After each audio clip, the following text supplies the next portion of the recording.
this episode of Lady K Sailing, we practice for our trip up the Erie Canal, we fix our overheating engine again, and we replace our barbecue with a shiny new one. Oh, and one more thing, we sell our Volkswagen.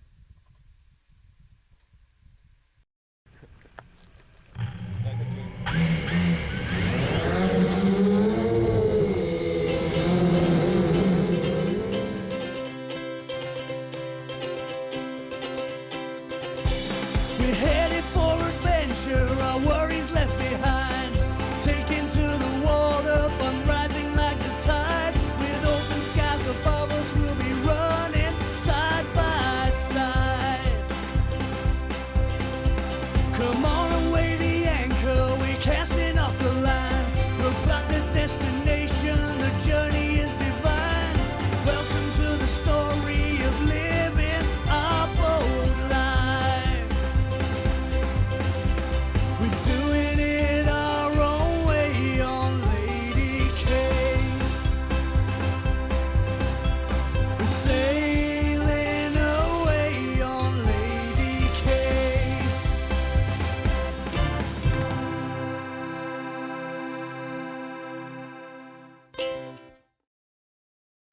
Hey, welcome to our next episode, episode 16. I want to take a couple minutes to answer one of the biggest questions that we get about what we're about to do. And right now, as I speak, it's July 17th. I'm working on episode 16 right now, which you're watching right now. But anyway, so when we leave here, we are in Lake St. Clair. We're at the mouth of the Thames River. And our first day is going to be leaving the Thames River and sailing directly west to Windsor, Detroit. And then we cross under the Ambassador Bridge in between Windsor and Detroit, and we go south a little bit until we hit LaSalle. And there's a yacht club in LaSalle that we're allowed to stay at, so we're going to stay there probably the first night, unless we really want to push our luck and head into Lake Erie. Then the next day, from LaSalle to probably Pelee Island or possibly Put in Bay. And, you know, every day we have good weather, we're going to make progress. So from Pelee Island or Put in Bay, then we're going to shoot for Cleveland, move on toward Erie, Pennsylvania, and once we're in Erie, Pennsylvania, it's a straight shot straight up to Buffalo. And things get interesting when we get to Buffalo because we have to take our mast down. So at Tonawanda, the mast comes down, and instead of going straight up, where you'd have to go over Niagara Falls, you turn right and you go into the Erie Canal. The Erie Canal is actually celebrating its bicentennial, so it's free this year. Hard to believe it's that old. But it really is. It used to be a 4-foot deep ditch that went from Buffalo, New York to Albany, New York, and then down the Hudson. But anyway, now it's a lot more complicated. There's a lot newer locks. The technology's a lot better, and it will take us probably 8 to 9 days to traverse the Erie Canal headed eastbound. When we run into Albany, New York, we can put our mast back up and become a sailboat again. And then it's a straight south shot down the Hudson River, and we end up coming out right in Manhattan. We show up at the 79th Street Boat Basin, where you can stay for $30 a night, which is kind of wild considering Manhattan real estate. And that's it. That's the first leg. That's how we get to the ocean. So hope that helps, and I hope it makes sense. Coming up next is our practice run. We go up the Thames River to get some practice motoring all day long. So hope you like it. Well, Sunday, July the 8th, and we're going on an adventure. What are we doing? We are going to take Lady K up the river towards Chatham, drop anchor somewhere, and then dinghy the rest of the way. Chatham's like a 20-minute drive or a 25-minute drive. We're going to spend the day trying to get there in boats. The trick of it is there's some bridges as you get closer to Chatham, and they used to open so that boats could come to Chatham for tourism, but due to the unique way Chatham is operated politically, those bridges are no longer functional. So we're going to take us as far as we can with our mast up, anchor, and then, yeah, like Candace said, jump in the dinghies and give her. So one last adventure for the weekend, which should be cool. And it's sort of practice for us. We get to, you know, motor up a small, tight, shallow channel, which we're going to be doing a heck of a lot of on our way to Florida. So it should be good. We'll bring you along. We got the dinghies. We got the crew. Here we go.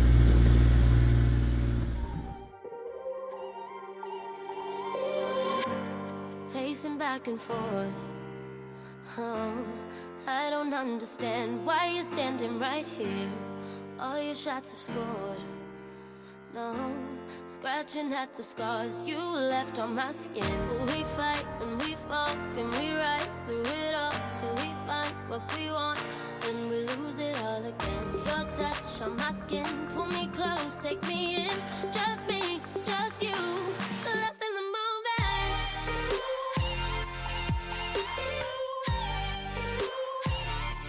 Lost in the moment.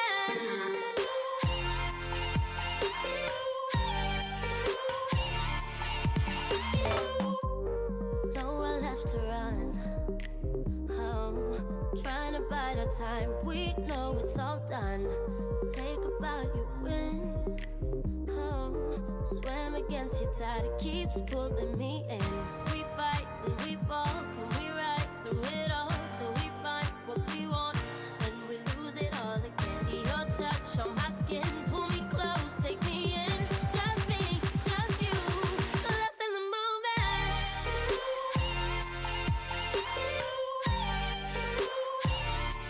Lost in the moment.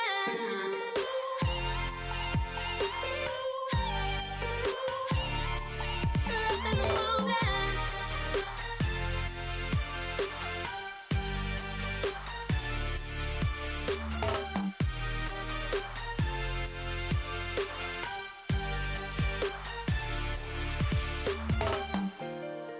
Though I've tried, I just keep falling all over again. And our hands are tight, can fight it. Can we go through this again? Will we fight and we fall? Can we rise through it all till we find what we want? Then we lose it all again. Your touch on my skin, pull me close, take me in. Just me, just you, lost in the moment.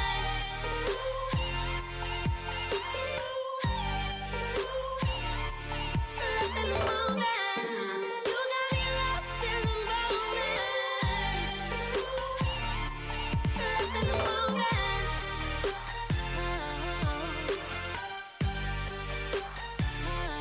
Lost in the moment.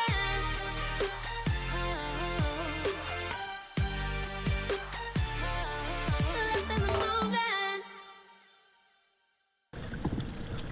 We made it. We're in downtown friendly Chatham, where we lived, where our house was before we quit our jobs and everything. This is where we lived, where we worked. And has the cool thing about Chatham is the Thames River that we came all the way up to get here runs right down the middle of Chatham. So there's all these bridges right in the downtown area.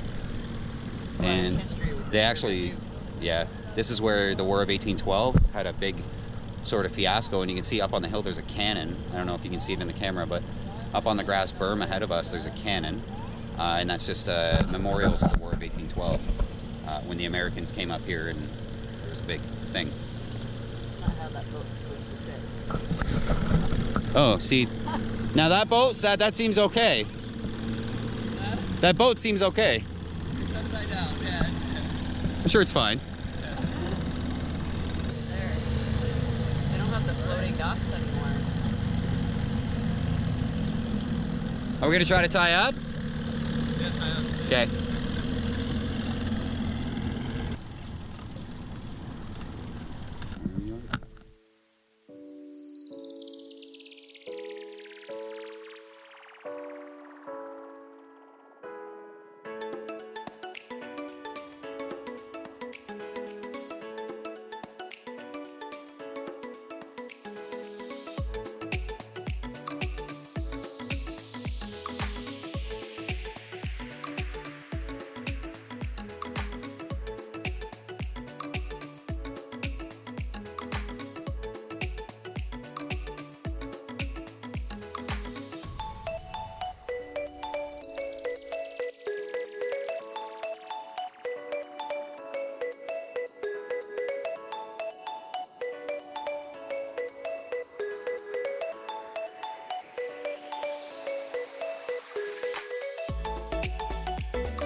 came, we saw, we devoured.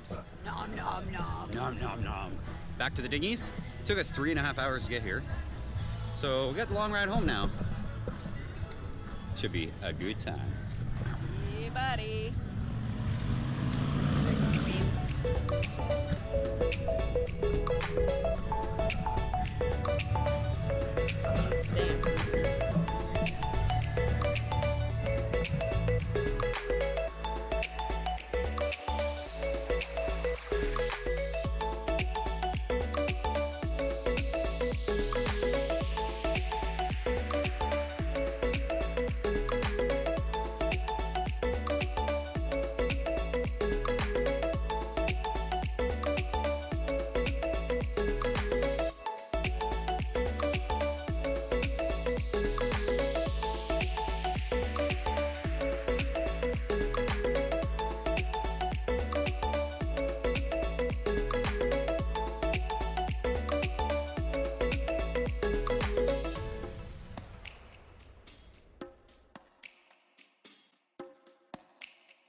Alrighty, so we had a little problem over the last couple of days. Our boat's doing the white smoke thing that it did last year, which means it's running too hot and the temp gauge comes up above half.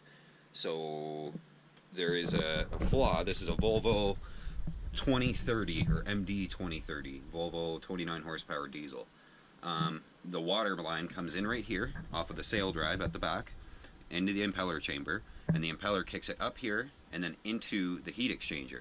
So this thing's full of radiator fluid, or it was, and then the fresh water goes through these little tubes and cools down the radiator fluid, and the radiator fluid pumps out throughout the engine. The problem is these tiny little holes and stuff. You can see there's a zebra mussel inside that one.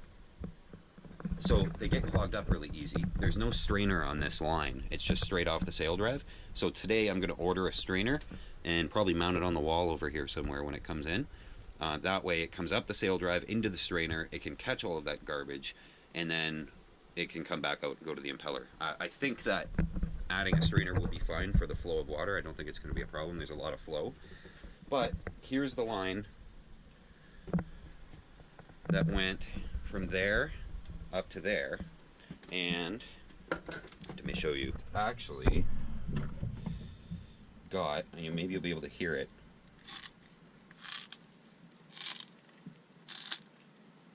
it is filled with zebra mussels. So I've been trying to get them out. Oh, there's some. So yeah, these guys, they get into everything. So yeah, we got this whole hose is clogged. So the impeller was able to chew these things through and spit them out toward the engine, but they got stuck in the hose. So they didn't actually make it into the engine. Which is, well, not the engine anyway, it's just the little cooling tubes. Anyway, it's a project for the day.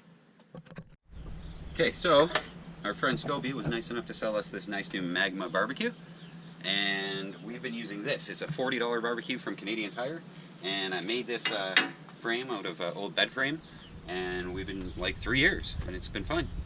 But yeah, it's getting rusty, and it is not going to hold up to the salt water, no way. So instead of another $40 barbecue, we picked this up for 50 bucks. So, whew, spent an extra 10 bucks, but we got a real barbecue this time. Happy, happy.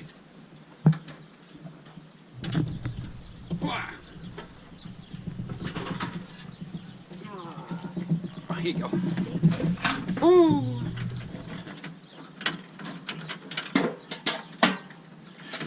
No shit. That's why it's on a string.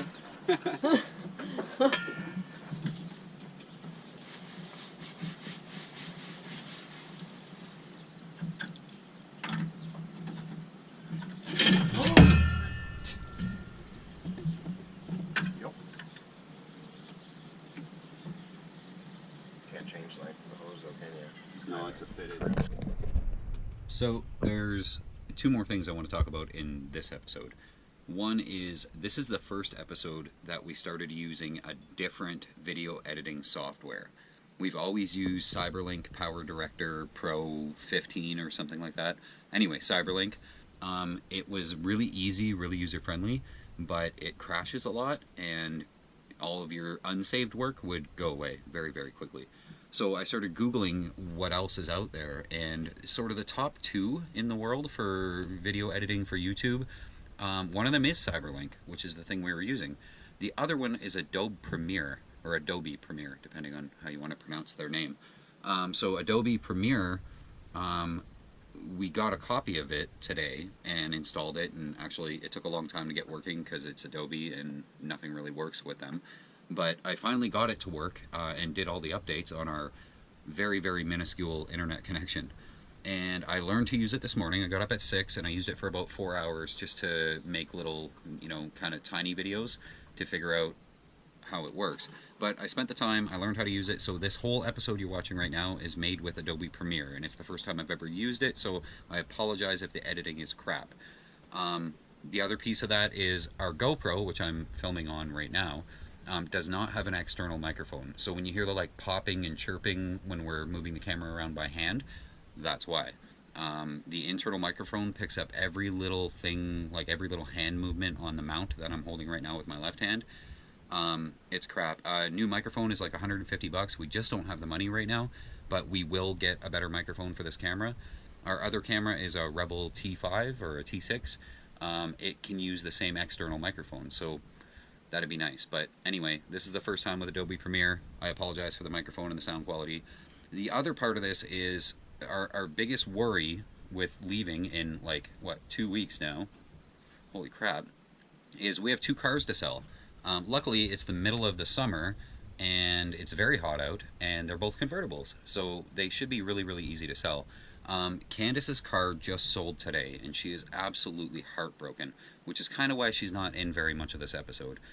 She's not thrilled about the fact that her car left today. It was a 1985 Mark I original Volkswagen Cabriolet, and it was beautiful, but the dude came and picked it up and it's gone. So bittersweet, because it's one more thing off our list before we can leave, but it sucks because we both really, really loved that car, and it was just amazing little car to drive. Anyway, so here's the dude driving away with the car.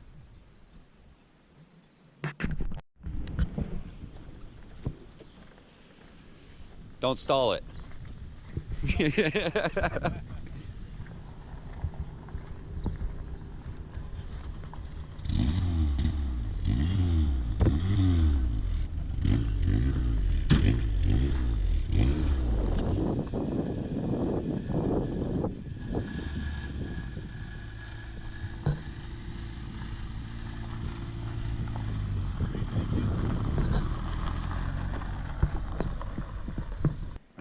Hey guys, thanks for watching. We make these videos for you guys. Please hit that subscribe button so that you can stay up to date with all of our new episodes. Give us a thumbs up and let us know what you want to see down in the comments. We can't wait to hear from you.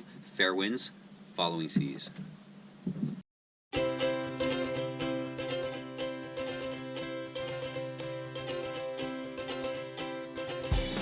headed for adventure, our worries left behind.